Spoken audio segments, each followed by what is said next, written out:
Hi, welcome back to Technology Review. I'm your host, Mac Jackson Jr. You could find me on Facebook, Twitter, Instagram, YouTube, and my website, macjacksonjr.com for information on technology as well as protecting your business, family from identity theft and fraud.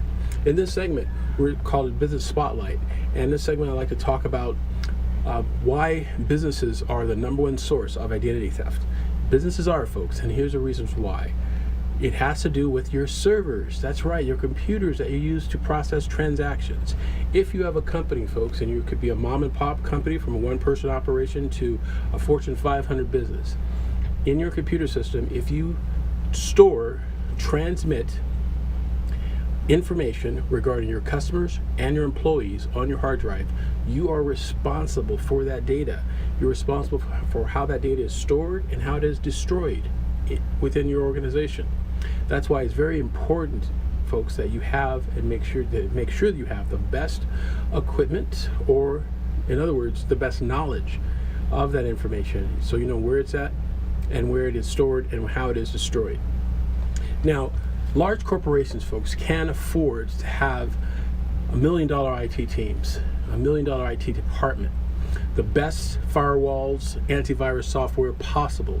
Those are large corporations, and you know some of them, like Target, Equifax, Neiman Marcus, Walmart, Uber. We can go on and on. These are multi-million dollar, if not billion-dollar corporations having the best IT departments, and they're be able to get hacked.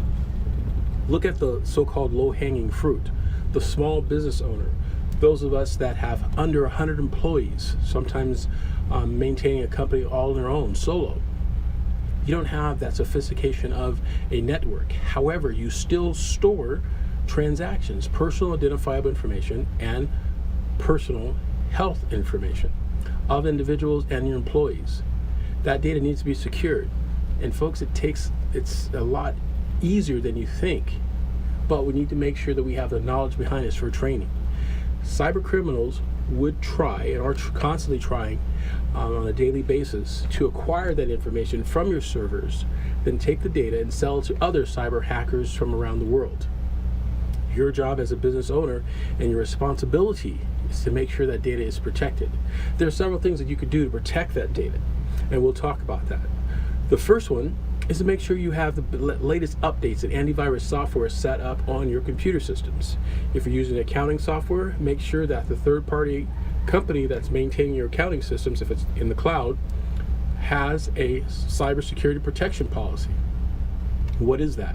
That is a policy that can ensure you that if something were to go wrong with the data and that cloud company is processing and storing your data, they are protecting it. And you want to have a contract to make sure that contract is understandable, that you understand it. If you have any information that you're not sure about that, and we can get into a little more detail after the show, please contact me. You can find me at info@macjacksonjr.com, and we can talk to you about that.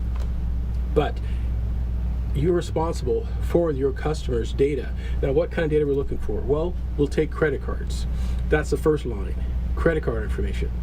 But if you have credit card information, if you have birth dates, addresses, the VIN number of their automobile, license plates numbers, employee identifiable numbers, identification numbers, all that information is what cyber criminals are looking to get. And the biggest key or lock on the lock to get to this information, the key is your password and user ID. And that is the first line of defense or entry, if you would, that hackers will look for. If they can acquire your password, your user ID into your accounting software system, into your HR system, into your CRM, customer files, that information can be copied instantly. It's very, very quick and easy to do. Then it can be sold. Now, the next thing to remember is what kind of policies and procedures do you have in your company if in fact this happens? If there's a cyber attack in your organization, what would you do? What would be the first thing you would do? Well, a large corporation, they will contact their IT department and their legal department to try to find out ways to protect themselves. First line of defense. But what if you're a small business? What do? Contact an outside consulting company that doesn't know your business or know your people there? Can be an issue. can be an issue. A lot of small businesses, their first line of defense will be to contact their local law enforcement agency, like the police department, and talk to them about it, which in turn they will refer them to other agencies and organizations and even take it to the federal level. But there's definitely steps that you should take in order to protect your data, and we can go over that with you.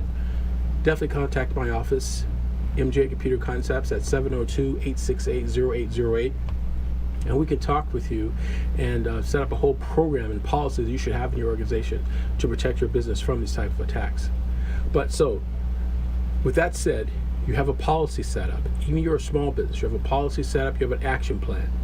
And with that action plan, what we're recommending is to have a continuous training at least twice a year.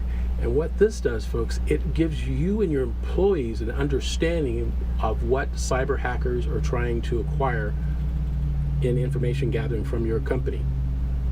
Because they were trying to do new attacks are being created every day. And what we'd like to do is make sure that your folks, your organization, understands these type of attacks and keeps them informed. Things to look out for. For example, social engineering, where the front desk person answers the phone in your organization.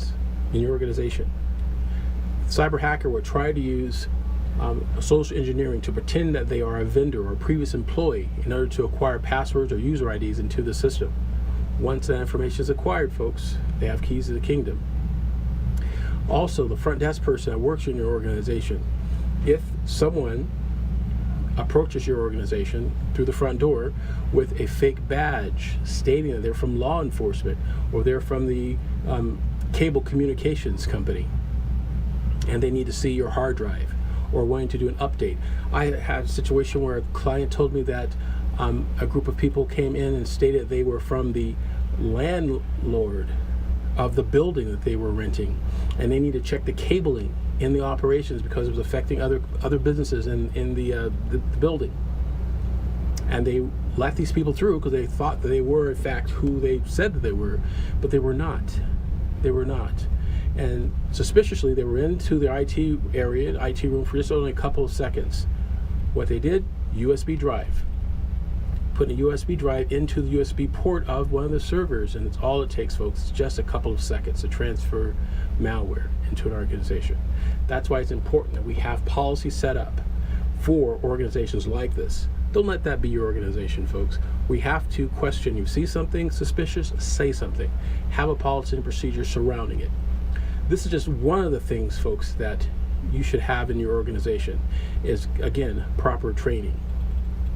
Emails that we receive from companies on a weekly basis now, information on stories of like the ones I've told you, of cyber hackers trying to acquire information from legitimate businesses by pretending that they are vendors or previous vendors that they've worked with.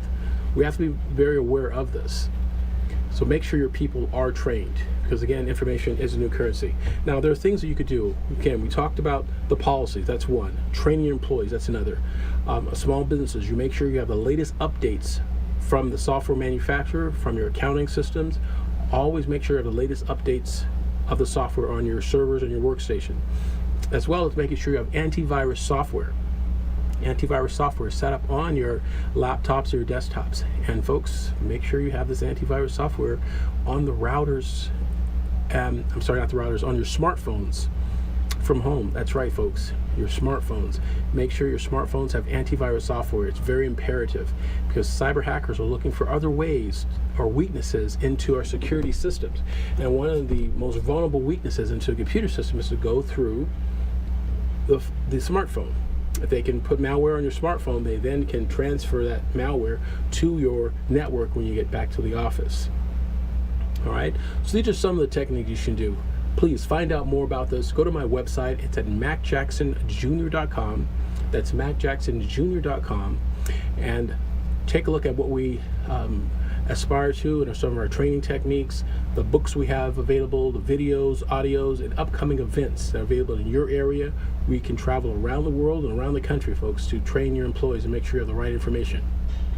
In our next segment, I believe we have a guest that will be here, and we're going to talk about what's going on in the world of IT here in Las Vegas. So definitely join me. We'll be back here at Technology Review.